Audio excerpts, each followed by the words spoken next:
नमस्कार, आप देख रहे हैं हमारी खास पेशकश। जी हां, आजाद या रणछोड़। संकट में घिरी इस वक्त कांग्रेस को गुलाम नबी आजाद के इस्तीफे से एक और बड़ा झटका लगा है। लेकिन राहुल गांधी पर सीधे हमले से आहत कांग्रेसियों ने आजाद को युद्ध के मैदान से भागने वाला रणछोड़ दास करार दिया है। कांग्रेस नेता जयराम रमेश ने गुलाम नबी आजाद को धोखेबाज कहा तो लगे हाथ ही यह भी कह दिया कि जीएनए का डीएनए मोडिफाइड हो चुका है।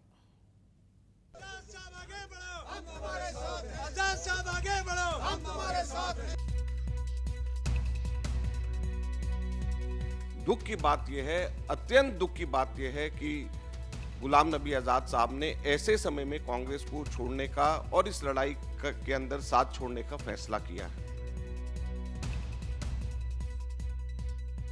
It is most unfortunate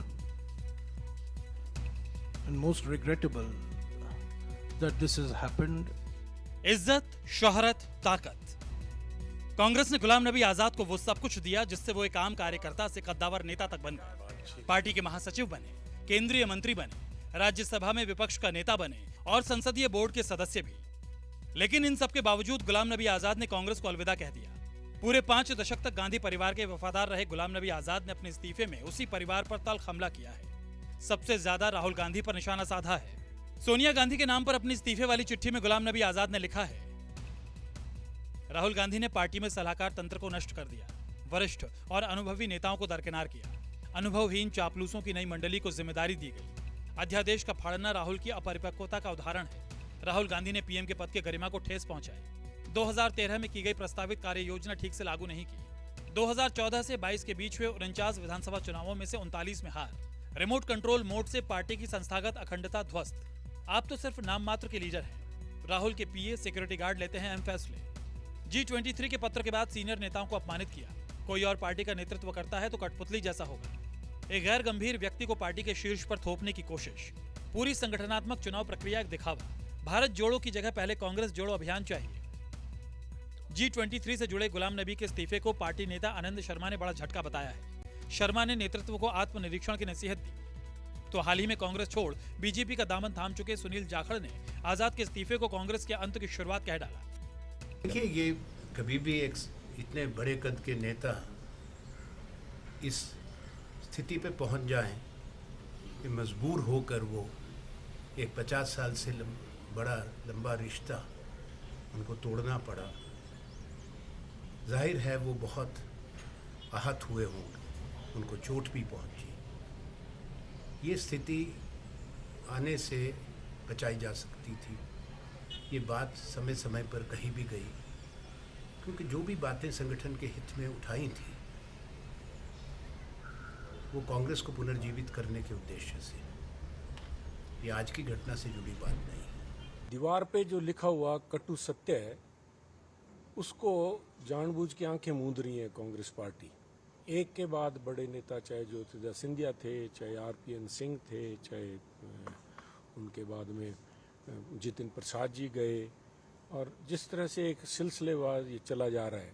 और अब गुलाम नबी आज़ाद साहब कांग्रेस छोड़ के गए हैं। और आज जो ये हुआ है, गुलाम नबी आज़ाद साहब ने जो इस्तीफा दिया है, ये अंत की शुरुआत है।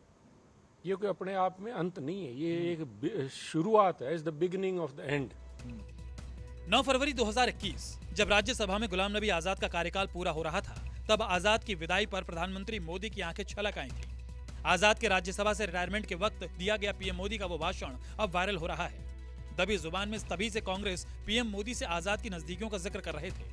लेकिन अब इस्तीफे वाली चिट्ठी में राहुल गांधी पर आजाद के सीधे हमले से उन्हें जैसे का तैसा वाले अंदाज में जवाब दे दिया है।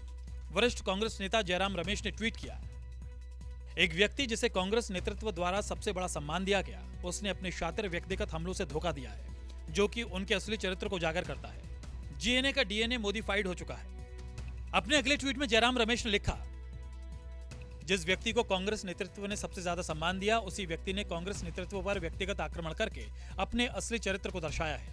पहले संसद में मोदी के आंसू, फिर पद्म भूषण, फिर मकान का एक्सटेंशन। ये संयोग नहीं, सहयोग है। वरिष्ठ कांग्रेस नेता मल्लिकार्जुन खड़गे और भूपेश बघेल ने भी आजाद को रणछोड़ और धोखेबाज करार दिया। जो भी लोग लोकतंत्र की बात करते हैं या संविधान रक्षा करने की बात करते हैं, उन पे जो हमले हो रहे हैं, इस हमले को रोकने का काम हम सब मिलके करना चाहिए। उसके बजाय लड़ाई के वक्त अगर आप युद्ध में से भाग जाते हो तो एक तो पार्टी को धोखा दिए जैसा, दूसरा कि यहाँ का माहौल जो मोदी जी ने बनाया है उसको डर के गए जैसा होता है। कांग्रेस पार्टी ने उसको पूरा सम्मान दिया, केंद्रीय मंत्री भी बनाए, महासचिव भी बनाए, मुख्यमंत्री भी बनाए।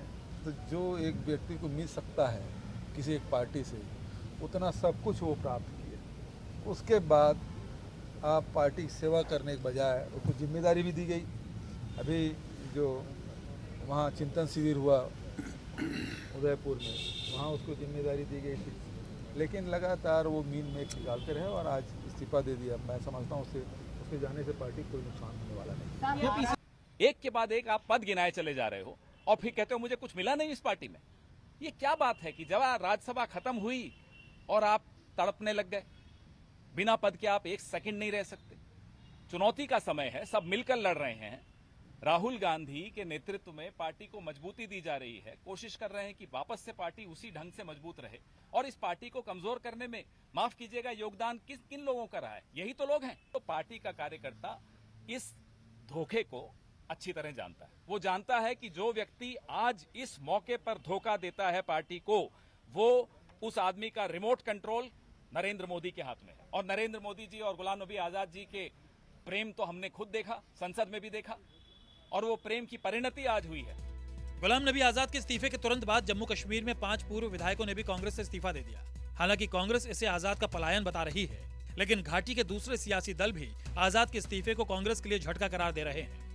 गुलाम नबी आजाद जैसा शख्सियत पहले स्टेट में आकर मंथन करता, जब ऑर्डर निकल आया 15 मिनट के बाद वो इस्तीफा दे रहा। उसी टाइम समझ में आ गया था कि आजाद साहब के जो उसका सोच है वो शायद कुछ और बता रहा है। वो इस ट्रैक पर रहकर अपने आप को शायद ठीक नहीं समझ रहा है, क्योंकि कहीं न कहीं उसकी तारें जुड़ी हुई थी। यहाँ बहुत सी पार्टियां हैं और एक पार्टी आ जाएगी, वैसी बात नहीं है। और गुलाम नबी सिर्फ जम्मू कश्मीर का नेता नहीं है, इसे सोचना चाहिए सारे वतन का। सिर्फ अगर ये जम्मू कश्मीर का सोचेंगे तो ये गलत फहमी में होंगे। इन्हें सारे नेशन के बारे में सोचना है, उसके बारे में इनको खुद सोचना पड़ेगा। कई सारे लोग कहते हैं इससे शायद बीजेपी को कहीं फायदा मिल जाएगा आने वाले असेंबली। सुनिए, यहाँ किसी को फायदा नहीं मिलने वाला। जो भी है यहाँ के लोगों को जो है वो सोचना पड़ेगा। हमने करना क्या है, अपना तशख़्ख़ुस कैसे बचाना है, यहाँ के लोगों को सोचना है। लेकिन ये एक लास्ट सवाल क्या है, लेकिन कांग्रेस को चिंतन करने की जरूरत है। हाँ, ज़रूरत है। कांग्रेस को चिंतन करने की ज़रूरत है। तब से ही चिंतन करने की ज़रूरत थी जब उन 23 आदमियों ने चिट्ठी लिखी थी। इनने उसको बैक बर्नर पर रखा, उसकी वजह से ये हो रहा है। कांग्रेस से गुलाम नबी आजाद के इस्तीफे की खबर ने बीजेपी के चेहरे पर मुस्कान ला दी है। राहुल गांधी को निशाना बनाने वाली आजाद की चिट्ठी ने बीजेपी को कांग्रेस पर चुटकी लेने का मौका फरमा दिया है। तो उन जो भी कांग्रेस का बड़ा से छोटा लीडर, अनुभव सेम है। आप कैमरा ऑफ करके बात कीजिए, अनुभव सेम है। तो ऐसा एक विशाल और एक बड़ा अपोजिशन पार्टी को लीड करने के लिए जो एक होना चाहिए वो नहीं है।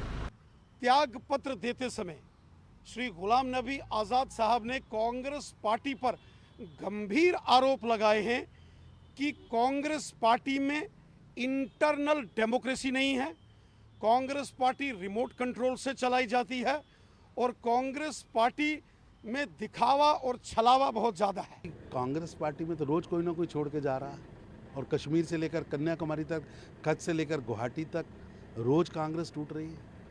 और कांग्रेस के लोग कांग्रेस छोड़ रहे हैं। आनंद शर्मा जी हिमाचल से, आप अगर देखेंगे राजगोपाल रेड्डी ने तेलंगाना छोड़ा है, जाखड़ साहब ने पंजाब छोड़ा है, पंजाब की कांग्रेस छोड़ी है। पूरे देश के अंदर कश्मीर से कन्याकुमारी तक, अभी कपिल सिब्बल साहब ने यूपी में पार्टी को छोड़ा। तो एक लंबी श्रृंखला है टूटने वाले की। कांग्रेस सूत्रों का मानना है कि गुलाम नबी आजाद जम्मू कश्मीर में बीजेपी की मदद के लिए सियासी जमीन तैयार कर रहे हैं और इसकी पटकथा काफी पहले लिखी जा चुकी थी। लेकिन आजाद का कहना है कि वो जम्मू कश्मीर में अपनी पार्टी बनाएंगे, बीजेपी में नहीं जाएंगे। जम्मू से पंकज शर्मा,